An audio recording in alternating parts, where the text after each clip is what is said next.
The alarm started screaming before I even reached the control deck, and by the time I got through the door, every screen in the room was already red. 41 ships had appeared out of nothing past the orbit of the moon. Not landed, not approached, appeared as if space itself had torn open and let them through. Each one was larger than a mountain range laid on its side, and they hung there in a slow, curved line, facing our small blue planet like a hand closing around a stone. I am Daniel Voss, and on that morning I held a title that had never mattered before, Ambassador of Earth. Nobody outside our own solar system had ever needed to know that title existed, because until that morning, nobody outside our solar system had ever officially admitted that we did. A voice came through every channel at once, calm and smooth, translated into perfect English by a machine that clearly did not care whether we lived or died.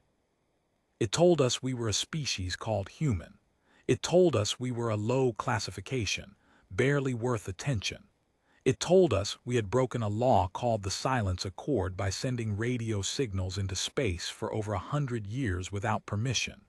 It told us we had broken another law by settling 2 new star systems without a license. And then it told us we had 1 hour to surrender every system we controlled and accept something called Tier 9 quarantine, or every world we lived on would be wiped clean. I remember staring at the countdown that appeared on the main screen, 59 minutes and 40 seconds, ticking down in bright red numbers, and thinking how strange it was that the end of everything looked so simple. Just numbers, falling one after another. Around me, the control deck had gone completely silent. Elena Marsh stood at the communication station, her hands frozen over the controls.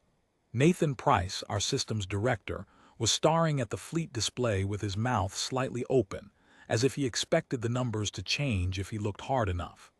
Priya Doyle, our chief analyst, was the first one to speak, and her voice was steady in a way that surprised me.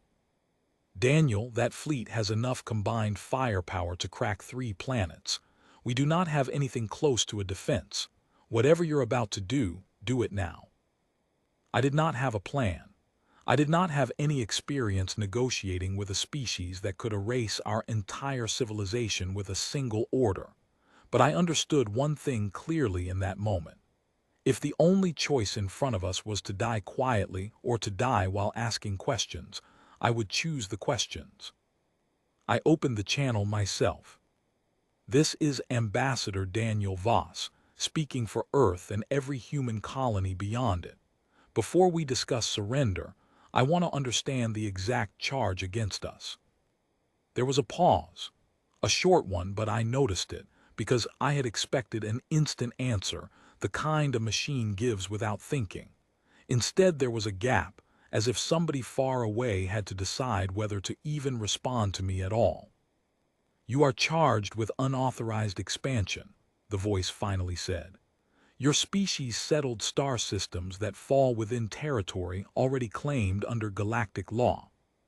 "Which systems?" I asked. "The systems your species names as Alpha Centauri and Epsilon Eridani." "Those systems were completely empty when we surveyed them," I said. "No inhabited planets, no structures, no signals, no wreckage, nothing. We spent 6 years studying them before a single person moved there. If they were claimed, by who?" Another pause, longer this time. "The claim belongs to an alliance known as the Ventral Compact." "And where is the nearest inhabited world belonging to the Ventral Compact?" I asked, "relative to Alpha Centauri." The silence stretched so long that I could hear my own pulse in my ears. 140 light-years. I let that sit in the air for a moment before I answered, because I wanted every person listening on both sides to understand exactly what had just been admitted. "So the accusation is this. We found 2 systems, completely empty, 140 light-years from anyone who claims to own them. We studied them carefully for 6 years before settling a single family there. And for that, your council has decided to erase every person on a planet that has no dispute attached to it at all. Does that sound proportional to you? The law does not require proportionality, the voice replied. It requires compliance. Then let me ask something else, I said. You called us a low classification. The weakest one you use, I assume, for species that barely register as a threat. If that's true, why did it take 41 warships to deliver this message? A species that small could be handled with a single ship and a written notice. So why does a fleet this size show up for a group you consider beneath your attention? Nobody answered right away.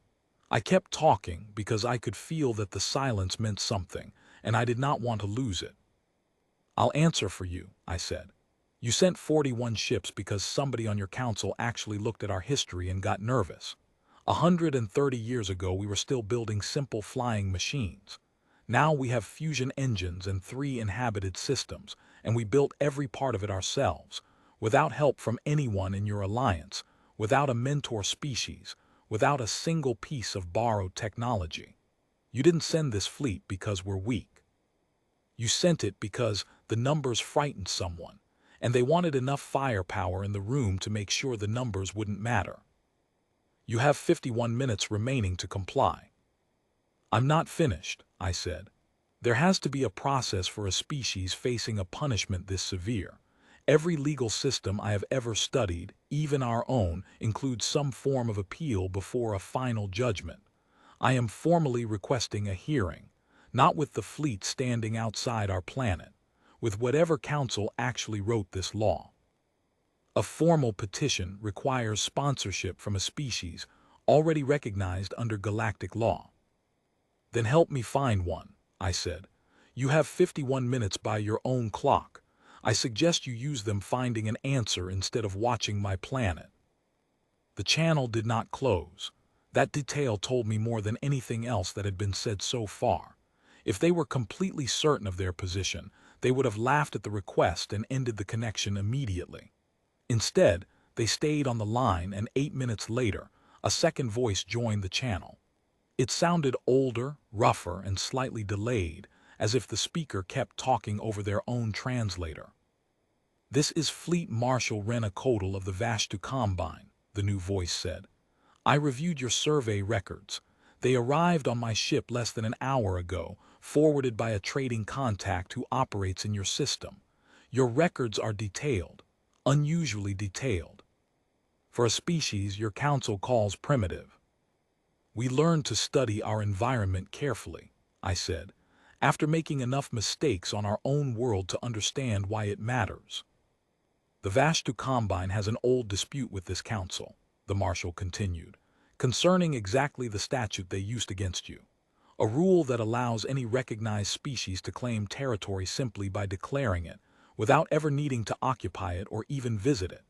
That rule has cost my people 3 systems over the last 2 centuries, taken by species who never once set foot on the ground they claimed as their own. I will sponsor your petition, not out of friendship, because I would enjoy watching this council explain that statute in open session, in front of witnesses, to a species that followed every rule correctly and still found a fleet sitting above their home. I will take that over friendship right now, I said. How fast can this move? It is already filed, the Marshal said, formally lodged under my sponsorship. The Council cannot proceed with any sterilization order while a sponsored petition is under review. Even they will not break that rule with another species watching. You have bought yourself time, Ambassador. Use it well, because I do not offer this twice. The first voice returned almost immediately, and the calm politeness from before had thinned out completely. Petition acknowledged under duress. Sterilization protocol is suspended pending formal review. This is a procedural delay only and nothing more. Then let's review this quickly and properly, I said. I want it simple, so there's no confusion later. Either this statute applies equally to every member of your council, which means half of the world sitting in your own alliance are holding territory they claim the exact same way we're accused of claiming ours, or it doesn't apply to us at all, because we followed the written rule and your council simply did not expect a species this young to have actually read it. Around me, the control deck had gone completely still. Nathan had stopped staring at the fleet display and was now staring at me instead. Alina had both hands pressed flat against her console, as if she needed something solid to hold onto. Priya was watching the countdown timer, which had slowed in her attention if not in reality. 43 minutes remaining, then 42. The channel from the council went quiet again, but this silence felt different from the earlier ones. It was heavier.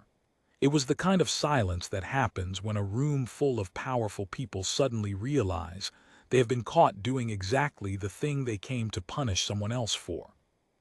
I used the gap to speak with my own team, keeping my voice low even though I knew the channel might still be listening. If this doesn't work, I said, I want everyone to understand something. We did not lose because we were weak. We lost because a system older than our entire civilization decided the rules didn't need to make sense. I need you to remember that, whatever happens in the next 40 minutes. Priya nodded without looking away from her screen. Nathan let out a breath he had clearly been holding since the ships first appeared. Alina reached over and adjusted a dial that did not need adjusting, just to give her hand something to do. At the 43-minute mark, exactly 7 minutes before the deadline they had set, the first voice returned to the channel. Some of the polish had come back into it, but it sat differently now, careful, measured. The voice of someone who had just been told by people above them that this situation needed to be handled with far more caution than they had expected. The Council finds that further review of the statute in question is warranted before enforcement can continue. The sterilization protocol is officially withdrawn. A formal delegation will be sent to negotiate terms of recognized status for your species. Recognized status, I repeated, wanting to hear it said clearly, wanting every person in that room and every person listening back on Earth to hear it said clearly too. Not quarantine, not punishment, recognition. Recognition, the voice confirmed, and I could tell from the strain in the translation that the admission cost them something they were not used to giving up. The countdown on our main screen still showed 39 minutes when the fleet outside our planet shifted formation, spreading their line wider instead of tightening it, a gesture that Marshal Kotal later explained to me meant stand down rather than prepare to fire. I did not know that detail in the moment. All I knew was that 39 minutes remained on a clock that had almost run out completely, and instead of ending, it simply stopped mattering. For a while nobody on the control deck said anything. Then Alina laughed, a short surprised sound, and pressed both hands over her face. Nathan sat down hard in his chair, as if his legs had finally decided they were allowed to stop holding him up. Priya kept watching the fleet display, counting the ships again and again, like she needed to be sure they were actually still 41 and not preparing to become something worse. I stayed by the main channel because I understood something the rest of the room had not fully absorbed yet. A withdrawn threat is not the same as a solved problem. We had bought time. We had not yet bought safety. Marshal Kotal's voice returned a few minutes later, quieter now, without the audience of the full council behind it. You handled that better than most species I have watched face a council fleet, she said. Most beg. Some fight and lose faster because of it. Very few think to read the law back to the people who wrote it. We had good reason to learn fast, I said. What happens next? A delegation will arrive within your local week, she said. They will offer you a licensing agreement, terms for your existing colonies, and conditions for future expansion. Read every line carefully. The Council does not forgive a second mistake as easily as they forgave a mistake that embarrassed them in front of a sponsor. Why did you help us? I asked, because the question had been sitting in my chest since the moment she first spoke. Because I have watched species disappear under that same statute for 200 years, she said, and I was tired of watching it happen without saying anything. You gave me a reason to say something. That is the whole answer. Do not build it into more than it is.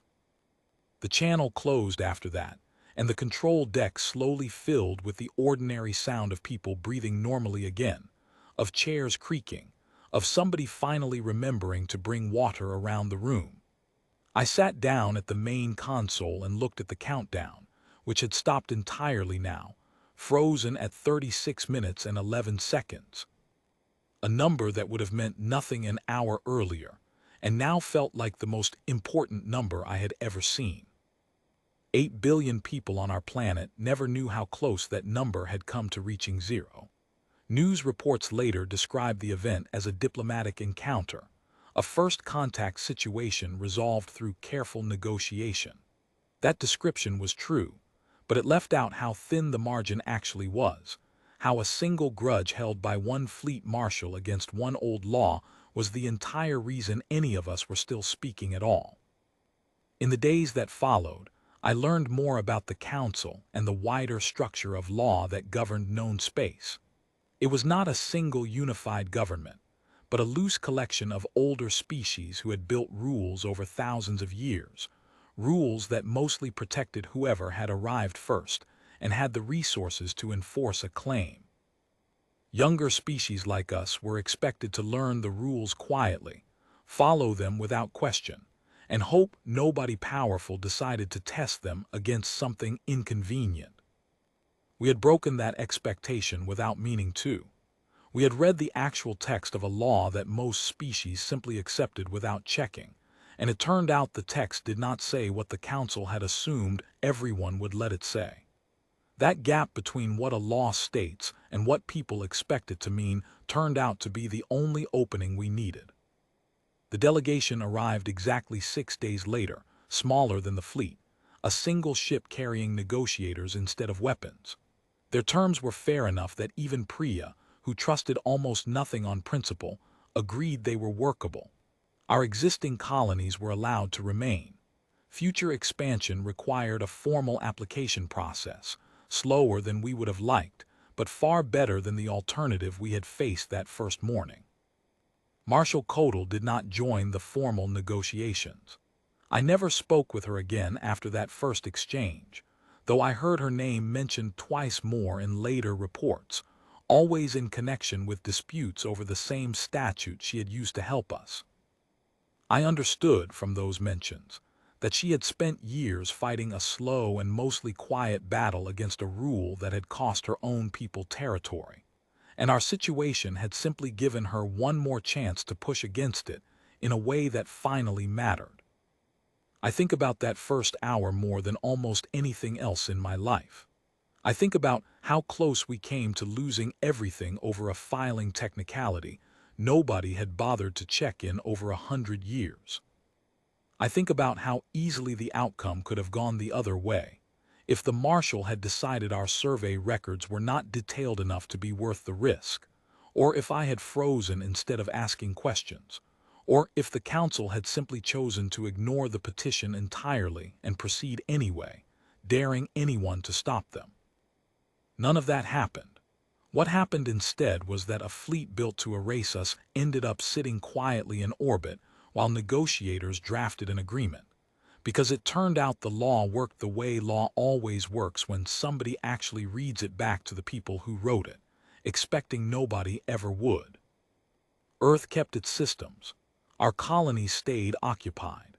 The council gained a small, permanent embarrassment they would rather have avoided, and the Vashtu Combine gained a new example to point at whenever they argued against the same statute in future disputes. As for me, I kept the recording of that first conversation, the full 50 minutes from the moment the countdown began to the moment it stopped meaning anything. I have never released the full transcript publicly, though people have asked. I tell them the same thing every time. It does not matter how close the ending was. What matters is that we were still here to write one at all. Sometimes, late at night, I think about the exact number frozen on that screen, 36 minutes and 11 seconds, and I remember how much smaller it felt in that moment than it does now, looking back, knowing everything that came after. A little bit of time, saved by asking one honest question at the exact right moment, was the difference between everything and nothing. I have never forgotten that, I do not think I ever will.